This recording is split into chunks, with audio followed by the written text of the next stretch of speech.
Sabi sa John chapter 8, verse 2 to 11, At down he appeared again in the temple courts. Tinutukoy dito si Jesus, where all the people gathered around him, and he sat down to teach them. So si Jesus, pumunta siya sa harapan ng templo at nagturo doon. Verse 3, The teachers of the law and the Pharisees brought in a woman caught in adultery. They made her stand before the group and said to Jesus, Teacher, this woman was caught in the act of adultery. In the law of Moses commanded us to stone such women. Now, what do you say? They were using this question as a trap in order to have a basis for accusing him. But Jesus bent down and started to write on the ground with his finger. Sorry, pasensya na. When they kept on questioning him, he straightened up and said to them, Let any one of you who is without sin be the first to throw a stone at her. Again, he stooped down and wrote on the ground. So pagtapos noon, lumuhod ulit siya at sumulat siya sa sahig. At this, those who heard began to go away one at a time, the older ones first, until Jesus was left with the woman still standing there. Jesus turned up, tumayo na ang ating Panginoon, at sabi niya, Woman, where are they? Has no one condemned you? Sabi niya, nasa na yung mga nagko-condemn sa'yo? Sabi ng babae, No one, sir. Sabi naman ni Jesus, Then neither do I condemn you. Kahit ako ay hindi kita i-condemn. Then Jesus declared, Go now and live your life of sin. Sa ibang translation, go and sin no more. And mga kapatid, we are talking about the subject, sabi ko kanina, from broken to born again. Sino dito ang born again? Salamat naman sa Panginoon. Kayo po ba ay naniniwala na tayo ay niligtas ng ating Panginoon? Amen, no? Mga kapatid, ang ugat ng takot ay kamatayan. Naniniwala po ba kayo? Ulitin ko po, ang ugat ng takot ay kamatayan. Kaya may kamatayan dahil may kasalanan. At kapag may kasalanan, merong kaparusahan. Nagets niyo po? So lahat tayo nakakaramdam ng takot dahil sa kamatayan. Bakit tayo namamatay? Dahil sa tindi ng ating kasalanan. At kapag may kasalanan, meron tayong kaparusahan. Ang tawag doon, justice. Pag sinabi mong justice, kung ano ang ginawa mo, dapat pagbayaran mo. Mabuti man o hindi. Halimbawa, kapag pumunta ka sa 7-Eleven, ginalaw mo yung pagkalaki-laki nilang rep, tapos kumuha ka ng Delight. Tapos nahuli ka ng gwardiya. Tapos pinablatter ka, pinakulong ka, nireklamo ka. Ang tawag doon, justice. Kasi yun ang deserve mo. Kasi gumawa ka ng kasalanan. Okay ba yung camera natin, bro? Okay yung camera natin? Very good. Naka-play? Sure? Okay. So, yun po ang justice. Halimbawa, sa loob ng ating tahanan, ikaw ay hindi pumasok sa school. So, nahuli ka ng parents mo, tapos grounded ka. Kasi hindi ka pumasok. Pero may pasok naman. Ang tawag doon, justice. So, pinagbabayaran mo kung ano yung ginawa mong kasalanan. So, isa pang halimbawa, gumawa ka ng mabuti. Tapos, binigyan ka ng blessing. Halimbawa, napakabait na itong anak ko to, mataas ang grade, kaya dinagdagan yung baon mo. Deserve mo yon. Ang tawag doon, justice. Okay? So, ano naman pinagkaiba ng justice at grace? Ito ang grace, mga kapatid. Ito matindi sa grace. Ang tawag dito, grasya sa Tagalog. Ito ang grace. Punta tayo dun sa 7-Eleven ulit. Pinakialaman mo yung 7-Eleven, yung rep ng 7-Eleven, kumuha ka ng delight, nahuli ka ng guard, pero dahil naawa sa iyo yung guard, naintindihan niya yung sitwasyon mo na kaya mo ginawa daw yun kuno kasi wala kang pangkain. Alam mo yung gagawin ng guard dahil sa grace? Babayaran niya yung delight na kinuha mo para wala kang kasalanan. At tawag doon, grace. So, hindi lang yon, hindi niya lang basta babayaran. Bibigyan ka pa niya ng baon. Yun ang grace. Kaya hindi mapaliwanag ng ibang tao yung grace kasi sobra-sobra. Isipin mo, nakagawa ka ng kasalanan tapos binayaran ng iba. Justification. Ang tawag doon, grace. So yung justice, deserve mo yon, pero yung grace, hindi mo deserve, pero binigay ng ating Panginoon. Maliwanag po ba, mga kapatid? So dito po sa ating pinag-uusapan, tumutukoy ito sa grace at sa justice. Amen? Now, yung pinag-uusapan natin, John chapter 8, verse 2 to 11. 1 to 11 nakalagay dyan. Pero pagdating kasi dun sa John chapter 7, alam niyo po ba kung ano nangyayari kay Jesus? Yung mga Pariseyo, kasi nandiyan yung mga Pariseyo, di ba? Yung mga Pariseyo, nagpaplano sila kay Jesus kung paano madadakpen si Jesus. So, kasi si Jesus biglang naging famous kasi ang ganda ng mga turo niya. Kasi totoo. So habang si Jesus nagtuturo, kumalat yung kanyang pangalan, kumalat yung ebanghelyo, maraming nakaka-relate, maraming naliligtas, pero marami ring naiinis. Marami ring tinatamaan. Kasama doon ang mga Pariseyo, mga Sadducee, mga malulungkot, Sadducee.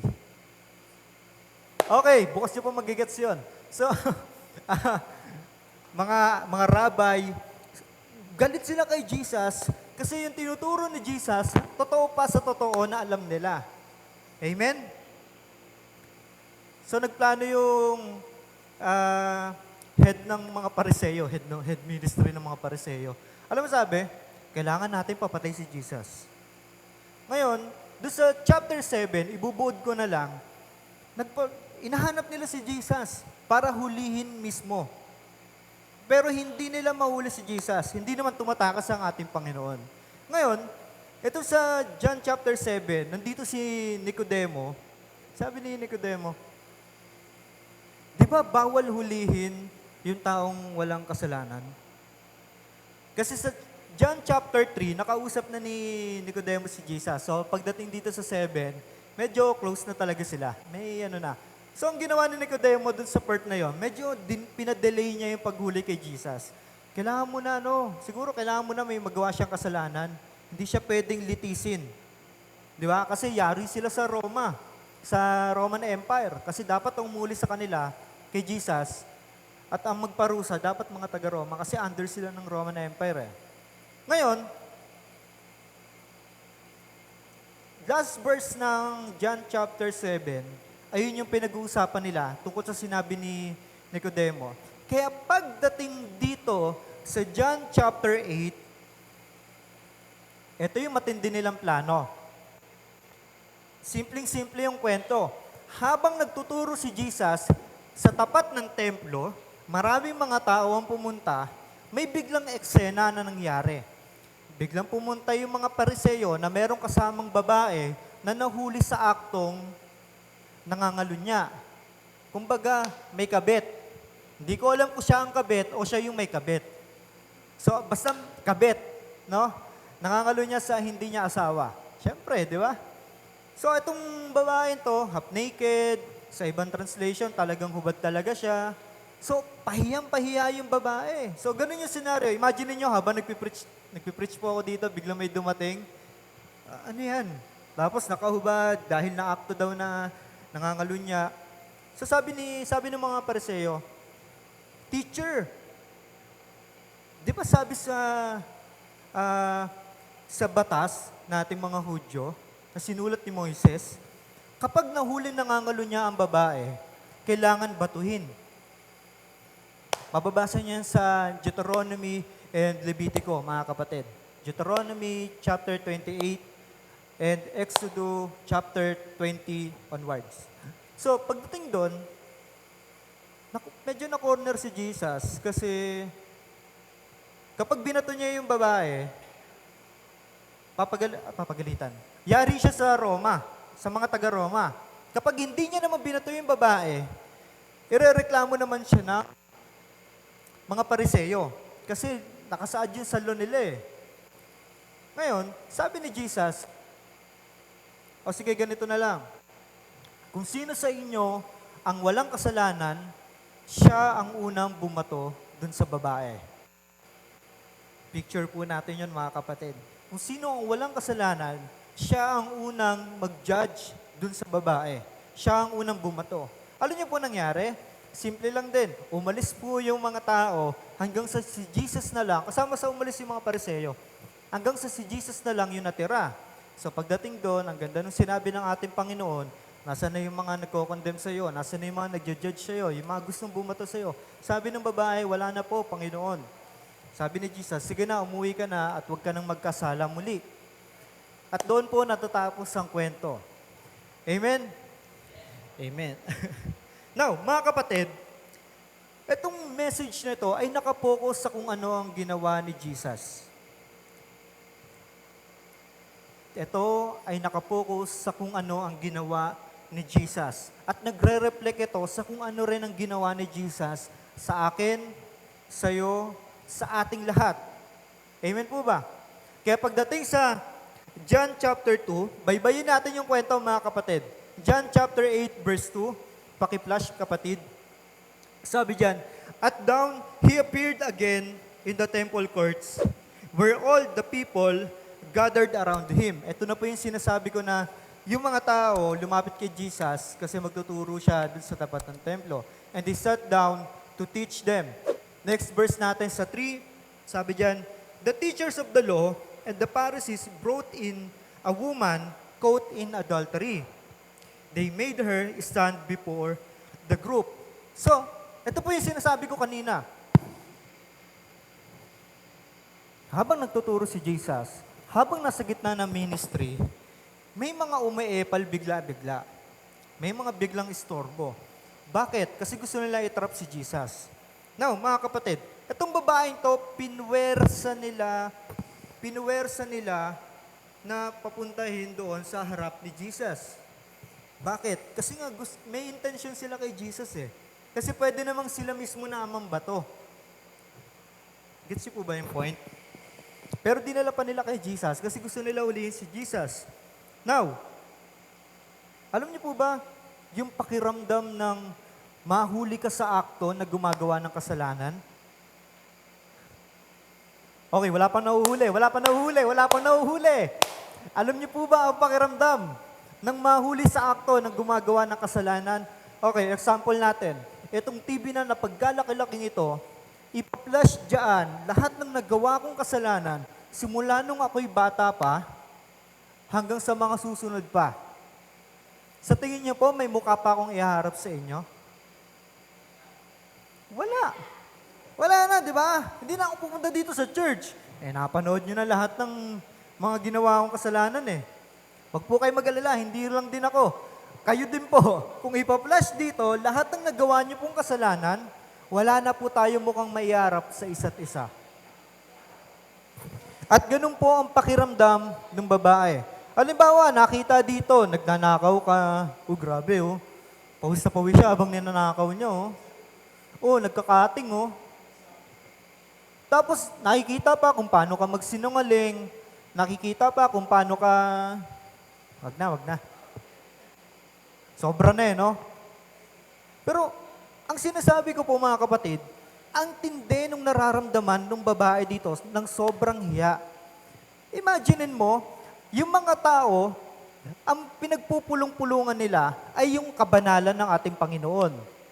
Tapos biglang may biglang entry na makasalanan. Tapos ikaw pa mismo yung sorry. Ikaw pa mismo yung may kasalanan na yon na nasa gitna. Ay, para kayo naglalaro ng palaka-palaka ba yun, nasa gitna. Nakakahiya. Nakakahiya po yun, mga kapatid. Yun nga lang makita ka ng isang tao na gumagawa ka ng masama. Hiyang-hiya ka na eh. Alam niyo po ba, pagka, alimbawa sa Facebook, may mga nalilik na mga conversation, yung mga nagte-trending, di ba hiyang-hiya sila? Tapos yung conversation, puro kababuyan, puro kalokohan. Tapos yung iba, nakikita doon sa Facebook yung mga skandal, yung mga maling mga mali nilang video. Di ba hiyang-hiya sila? Nakakasira ng buhay yon. Paano pa kaya yung pagpulungan ka ng maraming tao? Tapos, medyo hubad-hubad ka pa. Talagang huli ka sa akto. Nakakahiya po yun, mga kapatid. Halimbawa, mga kapatid, parang ganito yan eh. Ang Diyos, nakikita tayo simula nung tayo ay bata pa at hanggang sa tayo ay tumanda. Ang matindi pa dito, nakikita ng Diyos kung ano ang ginagawa natin. Pero, minsan makapal yung mukha natin, no? Kahit kitang-kita ng Diyos kung ano yung nagagawa nating mali, may mukha pa rin tayong naiaharap. Pero alam niyo po ba, sa tindi ng kasalanan natin, wala talaga tayong mukhang maiaharap sa Diyos. Bakit ko to sinasabi? Kasi yun po ang katotohanan. Sabi ng iba, bakit tayo mo magturo ng puro grace, grace, grace? Bakit tayo magturo ng puro pagpapala, pagpapala, pagpapala? Hindi ba pagpapala yung malaman mong makasalanan ka? Hindi paggrasya na malaman mong nagkasala ka? Kasi hindi mo ma-experience yung grasya ng Panginoon kung hindi mo alam na makasalanan ka. Hindi mo ma-experience yung pagmamahal ng Panginoon, hindi mo ma-appreciate yung sakripisyo ng Panginoon sa krus ng Kalbaryo kung hindi mo alam na makasalanan ka. Hindi mo ma-appreciate yung talino ng doktor kung hindi mo alam na mayroon kang sakit. Kung di ka lalapit sa Kanya. Kaya minsan, talagang lagi natin ipipreach po ito, mga kapatid, na tayo ay galing sa kasalanan pero niligtas ng ating Panginoon. Galing tayo sa kahihiyan pero nilinis tayo ng ating Panginoon. At yun po ang nararamdaman nila dito. Pagdating dun sa verse 4, sabi po dyan, di ba, yun na yung nangyari. Sabi dito, and said to Jesus, sabi ng mga Pariseyo, Teacher, this woman was caught in an act of adultery. Sabi dyan sa 5, in the law of Moses commanded us to stone such women. Yung mga ganitong tulad na babae, binabato po. Kasi yun po yung nakasaad sa batas. Now, what do you say? Sabi nila kay Jesus, ano po ang masasabi ninyo? Now, unang-una, tinawag nilang teacher si Jesus. Sarcastic po ito, mga kapatid, kasi hindi sila naniniwala kay Jesus. Kumbaga parang Antono, teacher, nahuli po namin. Ano gagawin ninyo? Yung parang ganun, no? Ito po yung sinasabi ko kanina, na makikita natin yung justice dito po sa ating pinapahayag. Picture po ito ng justice, mga kapatid. At kapag sinabi mong justice, lahat tayo dapat parusahan. Mali po ba yung sinabi ng mga Pariseyo? Mali po? Hindi po mali. Tama po. Kasi yun po ang nakalagay sa batas. Dapat talagang batuhin ang nagkasala. Dapat parusahan lahat ng nagkasala. Kaya nga sabi sa Romans 6:23, ang kabayaran ng kasalanan ay kamatayan. May kamatayan po talaga. Tama naman talaga yung sinasabi nila. Amen? Pero, merong tinatawag na grace. Kaya nga kung bubuuin mo yung Romans 6:23, sa second part niya, ngunit ang libreng kaloob ng Diyos ay buhay na walang hanggan sa pamamagitan ni Kristo Jesus. Amen po? So, ayun po yung pinapakita dito sa verse na ito. Totoo po na dapat parusahan po yung babae. kung i-relate natin yung buhay po natin dito, totoo na dapat kang parusahan. Totoo na dapat magdusa tayo sa impyerno. Hindi lang po kayo, ako rin po, lahat po tayo, lahat ng tao, dapat maparusahan sa impyerno. Amen? Alam niyo po, minsan nakakatuwa kasi simula nung tinanggap natin ang ating Panginoong Hesus, pinaparanas niya yung ginhawa na meron sa langit. Ulitin ko po, pinaparanas ng Panginoon yung ginhawa na meron sa langit. Kasi ganun niya tayo kamahal. Ang tawag doon, grace, mga kapatid. Next verse tayo. They were using this question as a trap in order to have a basis for accusing him. So, ginagamit pala nila ito para magkaroon sila ng proof na kailangan ipakulong o ipahuli ang ating Panginoon. Ngayon, mga kapatid, sabi dito, sa law ng ating Panginoong Diyos, during the Old Testament, kung mababasa niyo sa Levitico, kapag nagkasala o nangalunya ang isang babae, kung babatuhin siya, dapat kasama yung lalaki. Ulitin ko po, kung makikita nila, kung mahuhuli sa akto na nangangalunya yung babae, dapat ganun din yung lalaki. Dapat magkasama silang papatayin. Kung naaalala ninyo, dun sa kwento ni Moises, na merong mag-asawa at merong mag-asawa, tapos yung isa lalaki, single, tapos nakipagtalik siya dun sa lalaki na merong asawa. So parehas po silang binato. So ganun po ang law. Now, makikita nyo po dito na babae lang po yung dinala. Ibig sabihin, intention talaga nila na huliin si Jesus. At isa po sa mga iniisip ko, mga suspecha lang naman, tingin ko, na-set up yung babae. Tingin ko, hindi talaga dapat mahuhuli yon.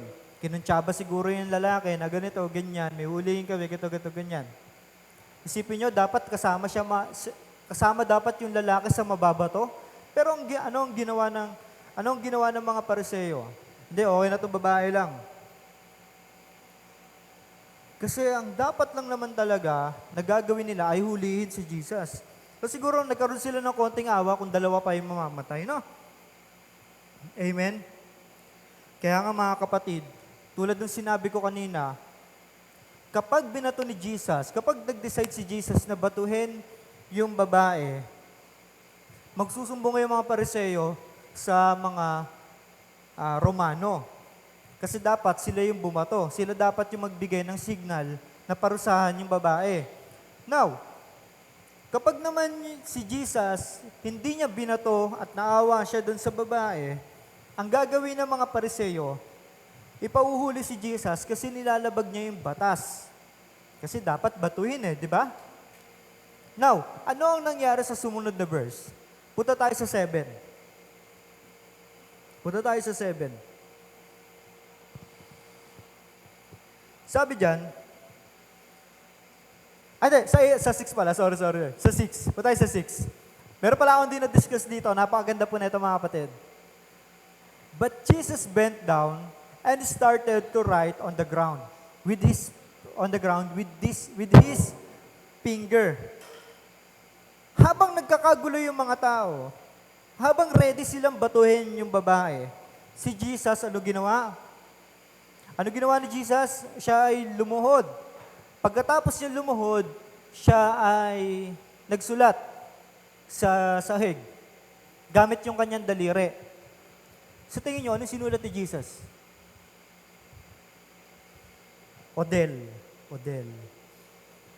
Hindi. Sabi nung ilan, siguro sinulat ni Jesus yung mga pangalan ng mga tao tapos kasama yung sa kasalanan nila. Odel, hindi sumusunod sa magulang. John Paul, nangangalunya. Kaya siguro umalis yung mga tao. Nung nabasa siguro nila yon, uy, naku, pangalan ko yan, alam ni Jesus yung nagawa kong kasalanan, alis na ako dito.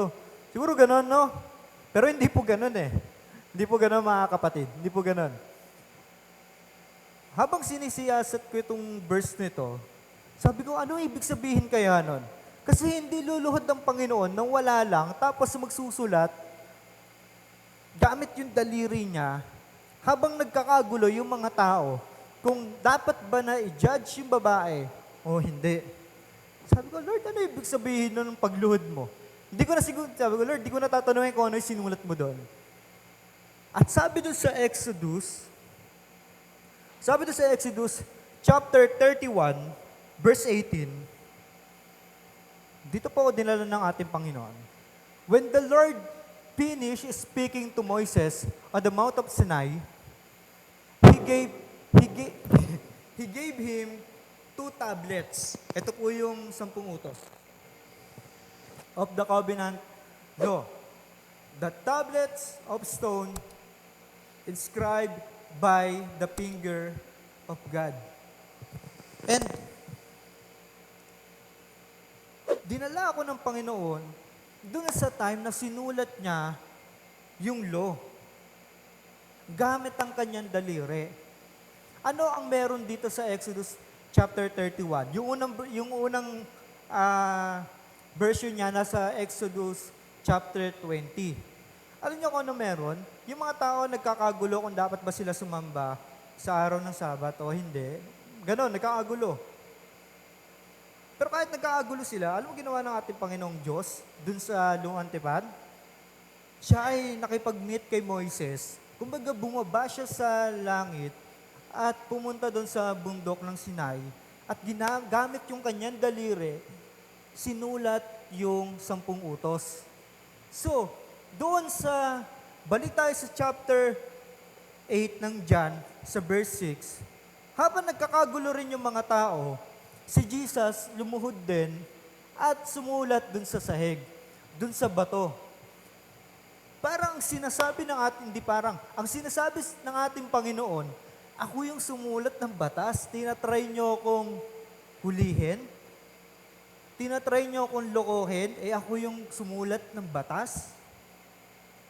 Sabi ko, ang galing ng ating Panginoon ah. Hindi malaman niya na kaya siguro maraming umalis. Kasi ang tindi ng aura ng ating Panginoon. Kumbaga, si Jesus ang sumulat ng batas, bakit nila lolokohin si Jesus? Gamit yung batas. Amen? And mga kapatid, isa itong napakalaking aral sa atin. Na, alam nyo, blessing yung malaman mo na ang Panginoong Yesus, yung gumawa ng batas eh. Kasi meron kang Panginoong Yesus. Amen? Napakaganda po nun mga kapatid. Kumbaga, sa Senado, yung mga gumagawa ng batas, kakabit mo. Di ba parang sarap sa pakiramdam mo? Ito yung gumawa na, kalapit ko to. Pero iba po dito mga kapatid, tinuring kang anak. Amen? Kaya siguro sabi nila,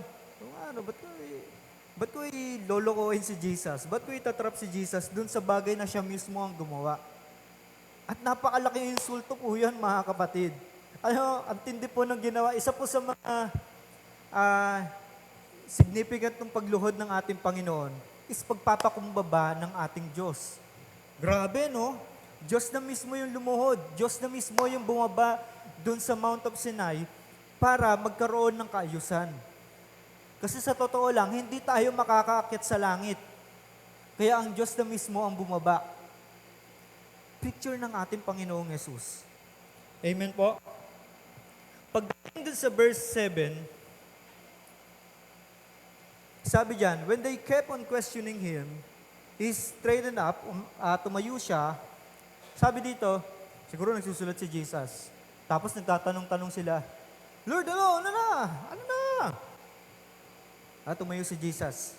Sabi niya, sige ganito, let any one of you who is without sin be the first to throw a stone at her. Kung sino ang walang kasalanan, siya ang unang bumato dun sa babae. At sikat na sikat po ito, mga kapatid. Eye-opener ito sa atin na lahat tayo nagkasala. Lahat po tayo pantay-pantay. Lahat tayo pantay-pantay. Hindi porke mabait ka, hindi ka na nagkasala. Kasi kung pabaitan lang din ang pag-uusapan, may mas mabait pa sa Kristiyano. Yun po ang katotohanan. Halimbawa sa isang restaurant.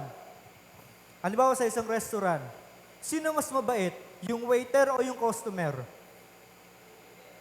Di ba madalas yung waiter, kahit na mukhang desente yung customer, kung pabaitan lang din, makikita mo kung sino yung mali, pero hindi ganun ang standard ng ating Panginoon eh.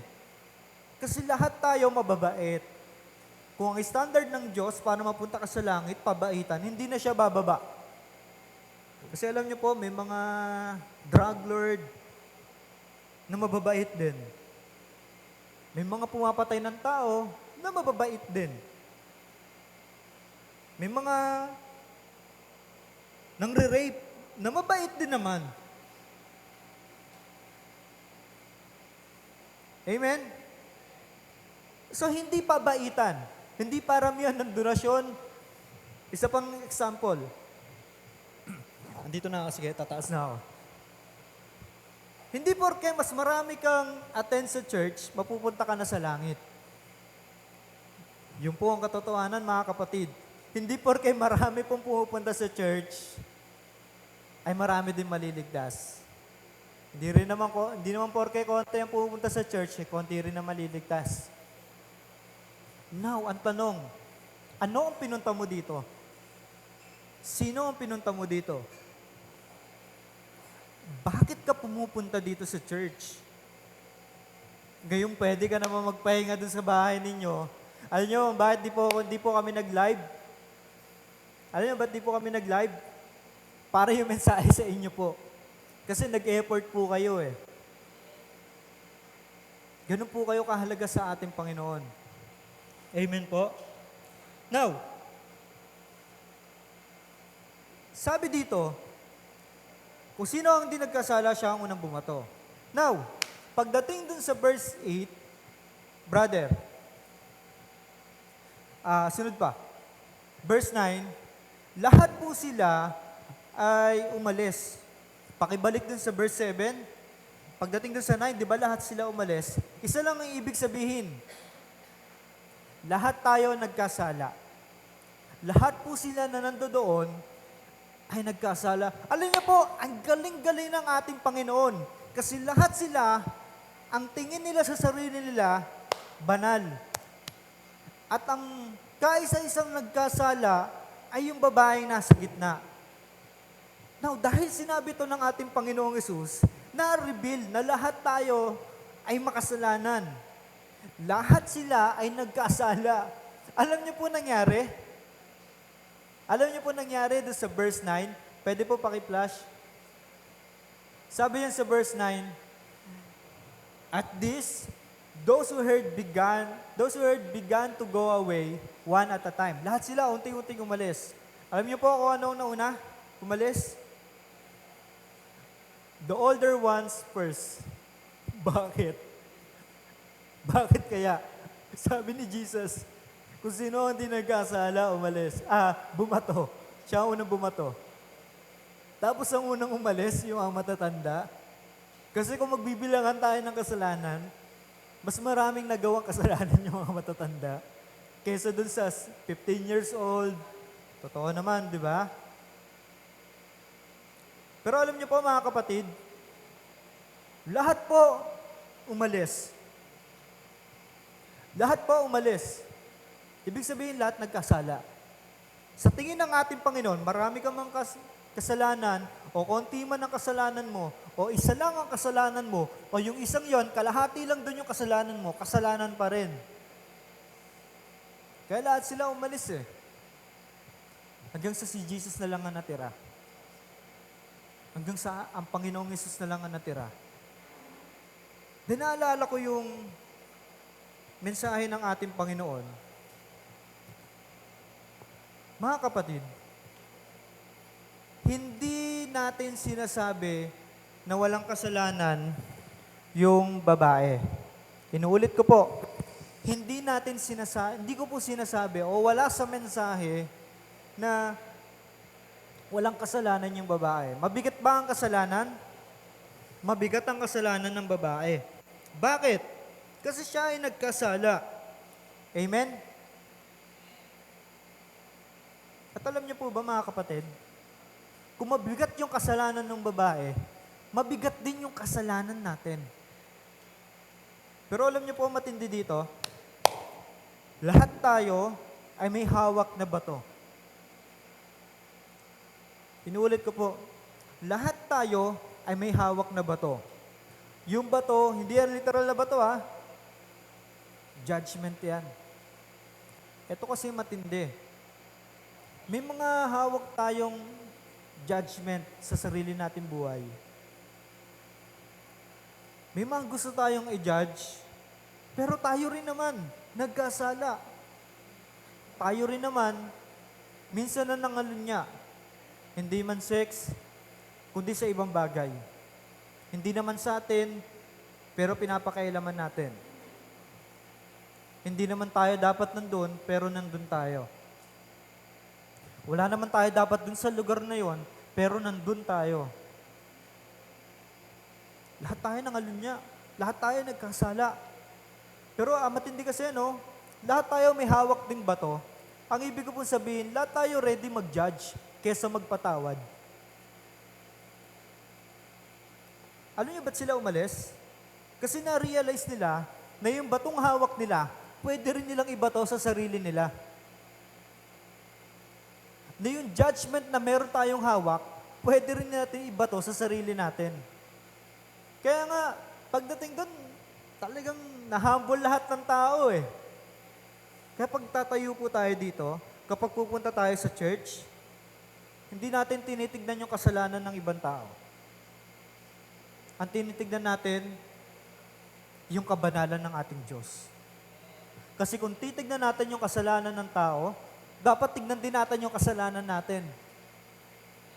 Alam mo, every time na tinitignan natin yung kasalanan natin, madadapa tayo.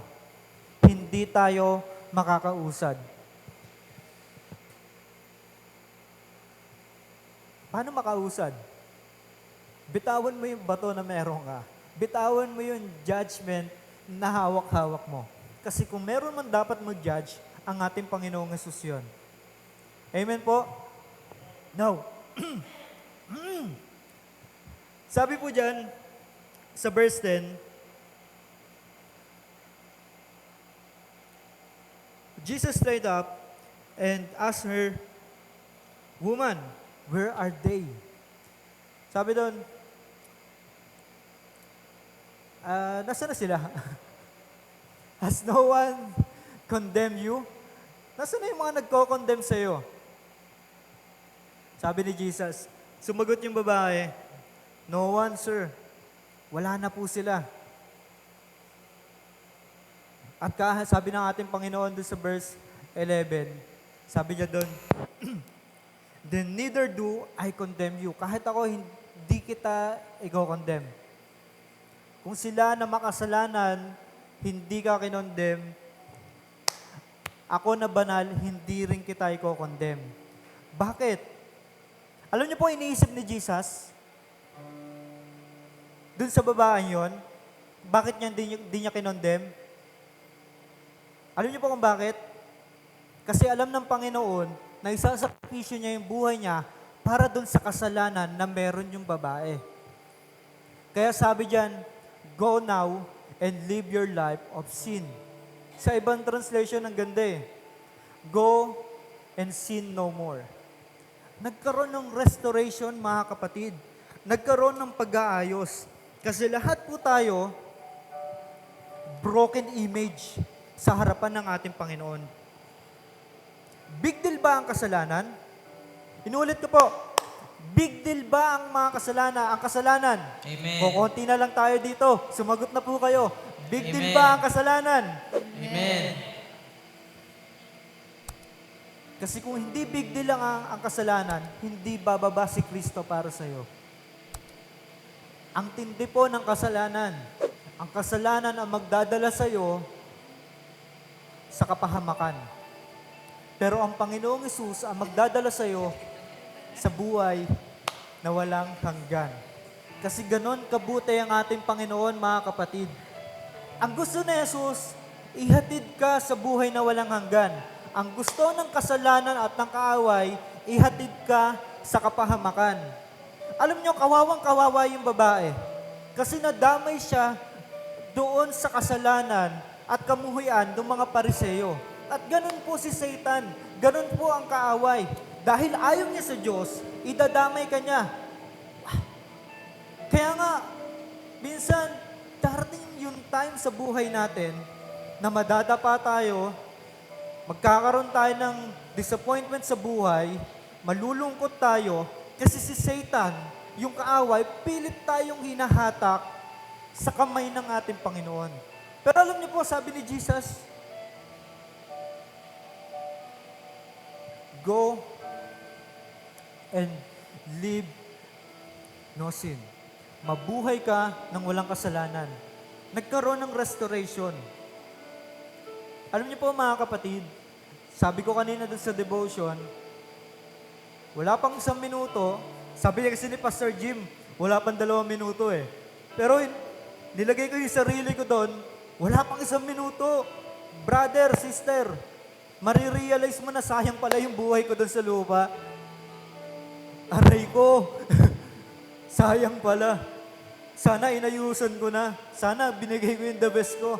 Wow!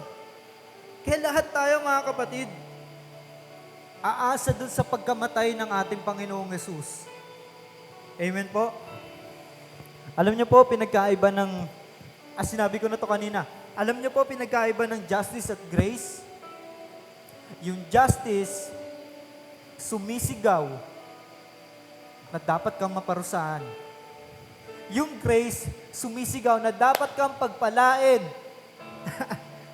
Salamat sa ating Panginoon, no? Paano pagsamahin yung justice at grace? Kasi madalas natin itong pinaglalaban eh. Pwede pa hinaan. Nahihiyak ako sa ano mo eh. Grabe to si anointed, no? Ano pinagkaiba? Paano mapagsasama yung grace at justice? Kasi yung justice, deserve mo. Kaya binibigay sa'yo. Yung grace, hindi mo deserve, pero binigay sa'yo. Paano sila pagsamahin? Paano sila pagsamahin? Love. Teka lang. Love, mga kapatid.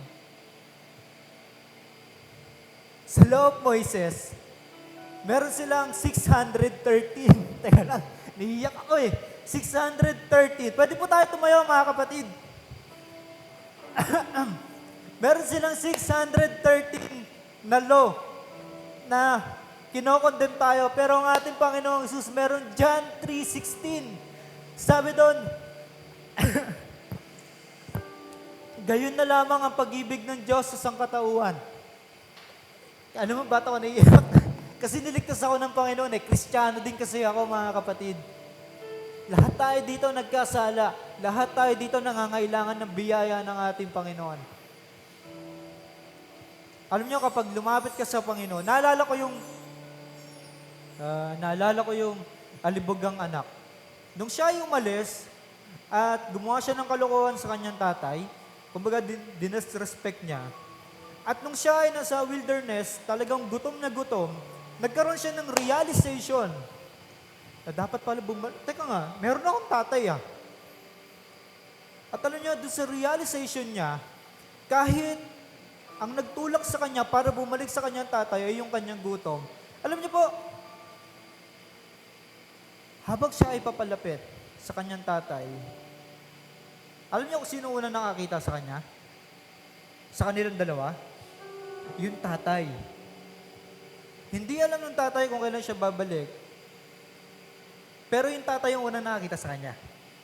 Ibig sabihin, ang Diyos ay laging naghihintay kung kailan tayo magpaparestore, mga kapatid. Palakpakan natin ating Panginoon. Ano ang binigay ng tatay sa anak? Alam niyo, kapag lumapit tayo sa Diyos, hindi niya ibibigay yung deserve natin. Ibibigay niya yung ating kailangan. Ano pinagkaiba nung deserve at nung needs? Ang deserve, ito yung dapat na ibigay sa'yo. Pero yung need, ito yung kakulangan mo. At ang kulang natin, pagmamahal ng ating Panginoon. Kaya ka nga po nandito kasi kulang ka sa pagmamahal ng ating Panginoon. Nagpapakompleto tayo dahil ang kailangan natin ay si Kristo, mga kapatid. Amen? Lahat po tayo ay niligtas ng ating Panginoon. Meron tayong John 3:16. Ganun tayo kamahal ng ating Panginoon. Makikita nyo dun yung sa John 3:16, nandun yung love, nandun yung grace, nandun din yung justice. At alam niyo po ba, mga kapatid, minsan, na-abuse natin yung justice, yung justification na tinatawag. Na overuse natin yun. Natatawa ako kasi naiiyak na talaga ako eh. Gusto ko na lang dyan tapos umiyak na lang para sa Panginoon eh. Na-abuse natin yung justification. Sa paanong paraan? Kapag nagpapaliwanag tayo, ina-assume natin na kapag naintindihan tayo, tama na tayo, mga kapatid. Di ba ganon? Kapag nagpaliwanag ka at naintindihan ka ng kausap mo, iniisip mo na tama ka na. Tama yung kasi naiintindihan ka. Pero, hindi porke naiintindihan yung explanation mo, tama ka na. Hindi po justification yon. Kinukumbinsi mo yung sarili mo na tama ka. At ganun po, natin na-abuse yung justification. Kaya nga marami nagtatalo sa loob ng church kasi puro sila paliwanag at kapag naintindihan sila, tama na sila. So lalo tumataas yung pride. Alam niyo po ba, mga kapatid, ang Diyos naiintindihan talaga tayo.